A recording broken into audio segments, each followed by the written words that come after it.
Hello दोस्तों, स्वागत है आपका आपके अपने यूट्यूब चैनल एजुपुर में। तो आज मैं बी फर्स्ट ईयर के स्टूडेंट्स के लिए वीडियो लेकर आई हूँ, यानी ये शिक्षा शास्त्र सब्जेक्ट से रिलेटेड वीडियो है। तो वैदिककालीन शिक्षा के लॉन्ग आंसर और शॉर्ट आंसर की वीडियो ऑलरेडी मैंने अपलोड कर दी है, कल की है। आपने अगर नहीं देखी है तो लिंक डिस्क्रिप्शन बॉक्स में मैंने डाल दी है, आप वहाँ से वीडियो जाकर देख सकते हैं। आज हम वैदिककालीन शिक्षा और बौद्धकालीन शिक्षा से रिलेटेड ऑब्जेक्टिव टाइप क्वेश्चंस लेकर आए हैं। तो यानी वैदिककालीन शिक्षा से रिलेटेड कुछ 30 या 32 क्वेश्चन है और बौद्धकालीन शिक्षा से रिलेटेड भी 33 या 32 क्वेश्चन है। तो वीडियो को एकदम एंड तक देखिएगा, ज़रा भी स्किप मत कीजिएगा, क्या पता कौन सा इंपॉर्टेंट क्वेश्चन आपसे छूट जाए और वो एग्जाम में आ जाए और आपको आंसर आता ही ना हो।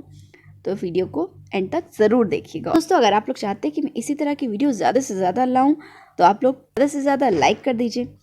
स्टार्ट करते हैं। पहला क्वेश्चन है, वैदिककालीन शिक्षा का उद्देश्य था संस्कारों का विकास करना, आत्मिक पवित्रता का विकास करना, व्यक्तित्व का विकास करना या इनमें से सभी। तो इसका सही उत्तर है इनमें से सभी। वैदिककालीन शिक्षा में शिक्षण के लिए प्रचलित थी मौखिक प्रश्नोत्तर शिक्षण विधि, व्याख्यान शिक्षण विधि या वाद विवाद क्रियात्मक विधि, या इनमें से सभी। तो इसका सही उत्तर है इनमें से सभी। प्राचीन भारत में शिक्षा के लेखक है doctor A.S. Altekar, A.M. Majumdar, doctor D.K. Mukherjee या डॉक्टर आनंद स्वामी। तो इसका सही उत्तर है A.S. Altekar. Record of the western world कृति है किसकी है? R.K. मुखर्जी, इत्सिंग, फोहन या हेनसोंग। तो इसका सही उत्तर है इत्सिंग। अच्छा दोस्तों, ये बहुत इंपॉर्टेंट क्वेश्चन है, इसको स्किप मत कीजिएगा, बहुत इंपॉर्टेंट क्वेश्चन है, एग्जाम में ज़रूर आ सकता है इस तरह के क्वेश्चन। समावर्तन उपदेश में गुरु विशेष बल देता है, वेदाध्ययन को विस्मृत न करने पर, कर्तव्य पालन पर, सत्य बोलने पर या उपयुक्त सभी। तो इसका सही उत्तर है उपयुक्त सभी। अच्छा, जो हमारा पहला क्वेश्चन है, वैदिककालीन शिक्षा का उद्देश्य या वैदिककालीन शिक्षा में कौन सी शिक्षा पद्धति प्रचलित थी और प्राचीन भारत के शिक्षा के लेखक कौन है? ये तीनों इंपॉर्टेंट क्वेश्चन हैं, ये तीनों ही बहुत ही इंपॉर्टेंट क्वेश्चन हैं। तो आप लोग इन तीनों को ध्यान में ज़रूर रखिएगा। छात्रों को शुद्धि के लिए दंड स्वरूप पालन करना पड़ता था, उदालक व्रत का, परिष्कार व्रत का, निष्क्रमण व्रत का, क्षमा श्रवण व्रत का। इसका सही उत्तर है उदालक व्रत का। वर्तमान समय में वैदिक शिक्षा की प्रासंगिकता तथा उपादेयता है आदर्शवादिता, अनुशासन, गुरु शिष्य संबंध या उपयुक्त सभी। तो इसका सही उत्तर है उपयुक्त सभी। वैदिक शिक्षा आधारित है वेदों पर, उपनिषदों पर, पुराणों पर, महाकाव्य पर। तो इसका सीधा सीधा आंसर है वेदों पर। क्यों? वैदिक शिक्षा वेदों पर ही आधारित थी। नवा क्वेश्चन है, निम्न में से कब भारत में एक समृद्ध शिक्षा प्रणाली का विकास हो? वैदिक काल में, मौर्य काल में, आधुनिक काल में या कोई नहीं। अब जब हम ये वैदिक काल की बात करें तो इसका सही उत्तर भी वैदिक काल ही है। वेद साहित्य व धर्मशास्त्र में पढ़ाए जाते थे, मदरसे में, विद्यालय में, गुरुकुल में या कहीं नहीं। तो इसका सही उत्तर है गुरुकुल में। प्राचीन भारतीय शिक्षा के मुख्य उद्देश्य क्या थे? चरित्र का निर्माण करना, व्यक्तित्व का विकास करना, चित्त का विरोध करना या सभी। तो इसका सही उत्तर है व्यक्तित्व का विकास करना। प्राचीन भारतीय शिक्षा के मुख्य उद्देश्य क्या थे? चरित्र का निर्माण, व्यक्तित्व का विकास, चित्त का विरोध या सभी। तो इसका सही उत्तर है व्यक्तित्व का विकास। अच्छा दोस्तों, ये प्रश्न है शिक्षा ग्रहण करने की अवधि। ये भी बहुत इंपॉर्टेंट क्वेश्चन है, ये भी इंपॉर्टेंट क्वेश्चन है और ये भी बहुत इंपॉर्टेंट क्वेश्चन है, तो इसको आप अपने ध्यान में ज़रूर रखिएगा। और एक क्वेश्चन है कि वैदिक काल में शिक्षा का माध्यम क्या था? संस्कृति। तो ये भी इंपॉर्टेंट क्वेश्चन ही है। नेक्स्ट क्वेश्चन है, वैदिक काल शिक्षा किस प्रकार की थी? काम प्रदान, ज्ञान प्रदान, धन प्रदान या शिक्षा। तो वैदिक काल शिक्षा धर्म प्रदान थी। तो दोस्तों, मैंने अपनी पिछली वीडियो में भी बताया और इस वीडियो में बता रही हूँ कि वैदिक काल शिक्षा बहुत इंपॉर्टेंट चैप्टर है। इस चैप्टर से रिलेटेड एक लॉन्ग क्वेश्चन या शॉर्ट में क्वेश्चन जरूर बनते हैं और इस चैप्टर का स्त्री शिक्षा भी बहुत इंपॉर्टेंट है। तो आप लोग इसे अपने एग्जाम्स के लिए ज़रूर तैयार कीजिएगा। और वैदिक काल शिक्षा या फिर प्राचीन भारतीय शिक्षा, प्राचीन भारत में शिक्षा, अगर इस तरह से क्वेश्चन बन के आता है तो कन्फ्यूज मत होइएगा, वैदिक काल शिक्षा का आंसर ही लिखिएगा। आशा करती हूँ आपको मेरी बात समझ में आई होगी। समझ में आ गई होगी तो वीडियो को लाइक कर दीजिए। नेक्स्ट क्वेश्चन है, उपनयन संस्कार की आयु क्या थी? 8 से 12 वर्ष के बीच, 10 से 13 वर्ष के बीच, 17 से 19 वर्ष के बीच या 18 से 20 वर्ष के बीच। तो इसका सही उत्तर है 18 से 12 वर्ष के बीच। उपनयन का शाब्दिक अर्थ है शिक्षा देना, बाल मुंडाना, गुरु के समीप छात्रों को ले जाना, अन्न ग्रहण करना। तो इसका सही उत्तर है गुरु के समीप छात्र को ले जाना। वैदिककालीन शिक्षा का स्वरूप कैसा था? धार्मिक, संसारिक, आध्यात्मिक या औद्योगिक। तो इसका सही उत्तर है आध्यात्मिक। वैदिककालीन शिक्षा प्रणाली का प्रमुख उद्देश्य होता है आर्थिक विकास करना, शारीरिक विकास करना, नैतिक एवं चारित्रिक विकास करना या ज्ञान अर्जन करना। तो इसका सही उत्तर है नैतिक एवं चारित्रिक विकास करना। क्वेश्चन है, वैदिककालीन शिक्षा में गुरु शिष्य के मध्य संबंध थे स्वामी के समान, व्यवसायिक, पिता पुत्र समान या सभी। तो इसका सही उत्तर है पिता पुत्र समान। अच्छा, आप इस क्वेश्चन में देखिए, ऑप्शन में सभी दिया है लेकिन जरूरी नहीं है कि ये सभी इसका आंसर हो। नेक्स्ट क्वेश्चन है, सबसे प्राचीन वेद कौन सा है? ऋग्वेद, अर्थवेद, यजुर्वेद या सामवेद। तो इसका सही उत्तर है ऋग्वेद। अगर हम इम्पोर्टेंस की बात करें तो ये क्वेश्चन भी बहुत इंपॉर्टेंट है। वैदिक काल में शिक्षा का प्रमुख केंद्र कौन था? सारनाथ, वत्स, काशी या तक्षशिला? तो इसका सही उत्तर है तक्षशिला। ये भी इंपॉर्टेंट क्वेश्चन है और एग्जाम में इस तरह से क्वेश्चन भी बन सकते हैं कि तक्षशिला में प्रदान की जाने वाली शिक्षा का स्वरूप क्या था या उस शिक्षा से आप क्या समझते हैं। तो तक्षशिला से हमेशा माइंड में रखिएगा कि वैदिक कालीन शिक्षा के बारे में पूछा जा रहा है। एग्जामिनर स्टूडेंट्स को कंफ्यूज करने के लिए तरह तरह से क्वेश्चन को कन्वर्ट करते हैं। तो बिल्कुल सोच समझ के और अच्छे से चैप्टर को रियलाइज करके एग्जाम देने जाइएगा। रटने से काम नहीं चलेगा एग्जाम में। अध्यापक एवं विद्यार्थी के संबंध स्नेहयुक्त एवं घनिष्ठ कथन किसका है? विक्रम भट्ट का, अल्तेकर का, यूसुफ हुसैन का, कालिदास का? तो इसका सही उत्तर है अल्तेकर का। भिक्षावृत्ति का चलन किस युग में अधिक था? जैन काल, वैदिक काल, मध्यकाल, आधुनिक काल? तो इसका सही उत्तर है वैदिक काल। शिक्षा का उद्देश्य पढ़ना नहीं था वरन ज्ञान एवं अनुभव को ग्रहण करना था। उपयुक्त कथन किस साहित्यकार का है? चाइल्ड का, आर.के. मुखर्जी का, अल्तेकर का या कोई नहीं? तो इसका सही उत्तर है डॉक्टर आर.के. मुखर्जी का। अच्छा, अगर इस तरह से क्वेश्चन आता है और ऑप्शन में कोई नहीं लिखा होता तो बहुत सारे स्टूडेंट्स कोई नहीं पे भी टिक करते हैं ना। तो देखिए, ज़रूरी नहीं है कि सभी और कोई नहीं आए तो उसका आंसर वही हो। हमेशा इस बात को माइंड में रखिएगा। नेक्स्ट चैप्टर है बौद्ध काल में शिक्षा। तो इस चैप्टर से रिलेटेड लॉन्ग और शॉर्ट क्वेश्चन की वीडियो मे बी मैं कल अपलोड करूंगी। फिलहाल आज हम इस चैप्टर से रिलेटेड ऑब्जेक्टिव क्वेश्चंस को देख लेते हैं, यानी कौन से ऑब्जेक्टिव क्वेश्चन हैं जो आ सकते हैं। अभी तक हमने वैदिककालीन शिक्षा के बारे में बात की थी। पहला प्रश्न है, बौद्ध काल में शिक्षण होता था मौखिक, लिखित या प्रश्नोत्तरी या सभी? तो इसका सही उत्तर है मौखिक। ये भी इंपॉर्टेंट क्वेश्चन है। बौद्ध काल में शिक्षा का माध्यम क्या था? पाली, प्रकृति, दोनों या कोई नहीं? तो इसका सही उत्तर है दोनों। सैद्धांतिक विषयों की शिक्षा में किन विधियों का प्रयोग किया जाता था? व्याख्यान, व्याख्या, चर्चा या उपयुक्त सही? तो इसका सही उत्तर है उपयुक्त सभी। व्यवहारिक विषयों के शिक्षण कार्य के लिए किस विधि का उपयोग किया जाता था? इसके ऑप्शन है प्रयोगात्मक विधि, अनुसरणात्मक विधि, रचनात्मक विधि या सभी? तो इसका सही उत्तर है प्रयोगात्मक विधि।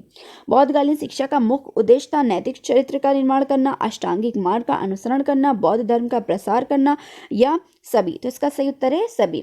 अच्छा दोस्तों, बौद्धकालीन शिक्षा से रिलेटेड वीडियो मेरे चैनल पे अपलोडेड है। वहाँ मैंने बौद्ध काल में किस तरह की शिक्षा प्रदान की जाती थी, प्रॉपर नोट्स और बहुत ही अच्छे से समझाया है। तो लिंक मैंने डिस्क्रिप्शन बॉक्स में भी दे दी, वीडियो को जाकर ज़रूर देखिएगा।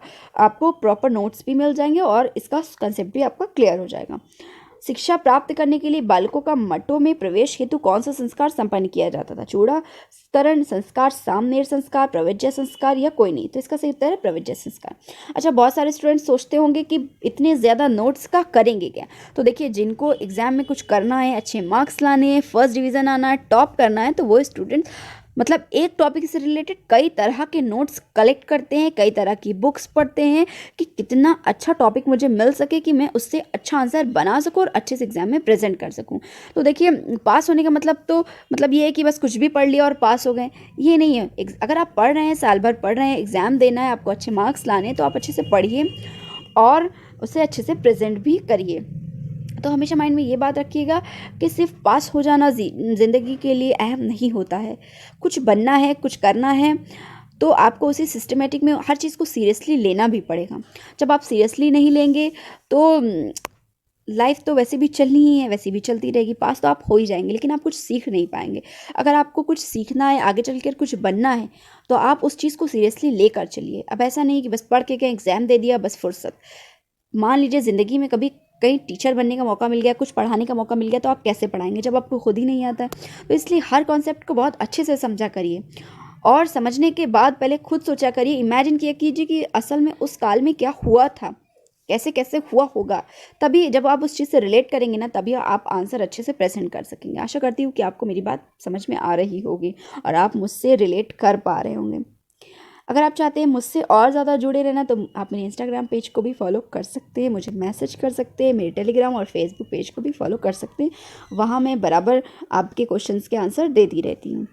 अच्छा, आप लोगों को कभी भी लगे कि मैं लेक्चर ज़्यादा देती हूँ तो प्लीज़ कमेंट बॉक्स में बता दिया कीजिए, लेकिन मैं आप लोगों को अपना समझती हूँ, इसलिए जो दिल में आता है कह देती हूँ।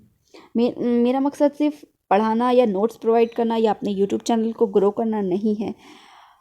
मेरा मकसद आप लोगों को वो चीज़ सिखाना है जो मैंने सीखा है, जो मुझे आता है। इसमें मेरी खुशी है, बस इससे ज़्यादा कुछ नहीं है। जो करती हूँ दिल से करती हूँ। प्रवज्य संस्कार से तात्पर्य है शिक्षा का आगम तैयार करना, शिक्षा के लिए घर से बाहर जाना, शिक्षा के लिए तैयार करना या कोई नहीं। तो इसका सही उत्तर है शिक्षा के लिए घर से बाहर जाना। प्रवज्य किस आयु के बालक को दी जाती है? 8 वर्ष, 9 वर्ष, 1 वर्ष या 13 वर्ष? तो इसका सही उत्तर है 8 वर्ष। बौद्ध प्रणाली में मुख्य शिक्षण विधियों कौन थी? परिचर्या, ध्यान, भ्रमण या सभी? तो इसका सही उत्तर है ये सभी। बौद्ध शिक्षा प्रणाली की विशेषता थी व्यक्ति प्रधान होना, धर्म प्रधान होना, समुदाय प्रधान होना, ये सभी। तो इसका सही उत्तर है समुदाय प्रधान होना। किसके द्वारा कर्मशिला विश्वविद्यालय की स्थापना की गई थी? अशोक, कुमारगुप्त, धर्मपाल, हर्ष? तो इसका सही उत्तर है धर्मपाल। बौद्धकालीन शिक्षा के प्रमुख केंद्र थे बौद्ध मंदिर, मठ एवं विहार, मक्तब व मदरस या कोई नहीं? तो इसका सही उत्तर है मठ व विहार। नालंदा महाविहार की स्थापना किसकी शिक्षा के लिए की गई थी? फाहियान, महात्मा बुद्ध, हेनसोंग या महावीर? तो इसका सही उत्तर है महात्मा बुद्ध। अच्छा, ये भी बहुत इंपॉर्टेंट क्वेश्चन है और ये वाला क्वेश्चन भी बहुत इंपॉर्टेंट है। महात्मा बुद्ध से रिलेटेड टिप्पणी भी एग्जाम में आ सकती है, तो आप लोग मेरी बौद्ध शिक्षा से रिलेटेड वीडियो को जरूर देखिएगा। बौद्ध शिक्षा प्रणाली में विद्यार्थी को क्या कहा जाता था? छात्र, भिक्षुक, शिक्षक या सभी? तो इसका सही उत्तर है भिक्षुक। ये भी इंपॉर्टेंट क्वेश्चन है। पंबज्जा संस्कार के लिए आयु कम से कम कितनी होनी चाहिए? 6 वर्ष, 8 वर्ष, 10 वर्ष या 12 वर्ष? तो इसका सही उत्तर है 8 वर्ष। प्रवज्या के पश्चात बालक कहलाता था क्षत्रत्री, भिक्षु, सामनेर या सभी? तो इसका सही उत्तर है सामनेर। सर्वप्रथम किस राज्य में बौद्ध विहार स्थापित किया गया? बनारस, सारनाथ, वाराणसी, कोई नहीं? तो इसका सही उत्तर है बनारस। बौद्ध शिक्षा मलता प्रदान होती थी? निवृत्ति, आवृत्ति, निर्वाण या सभी? तो इसका सही उत्तर निवृत्त।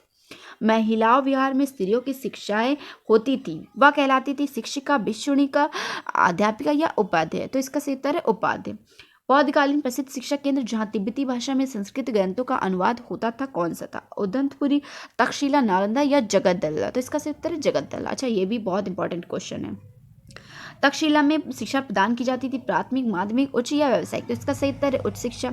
ये भी इंपॉर्टेंट क्वेश्चन है। अनुसार भारत में शिक्षा का सबसे बड़ा केंद्र था तक्षशिला, नालंदा, विक्रमशिला या कोई नहीं? तो इसका सही उत्तर है तक्षशिला। हेनसोंग के अनुसार नालंदा में शिक्षकों की संख्या थी 2000, 1500, 2650 या 540? तो इसका सही उत्तर है 1500। बौद्ध काल में शिक्षा प्रदान की जाती थी आश्रम, गुरुकुल, महल या मठ? तो इसका सही उत्तर है मठ। हेनसोंग के अनुसार बौद्ध काल की प्राथमिक शिक्षा में 6 माह का बालक किस पुस्तक के माध्यम से पढ़ता था? सिद्धस्तु, बाल पोथी या फिर प्रकृति पुस्तक? तो इसका सही उत्तर है सिद्धस्तु।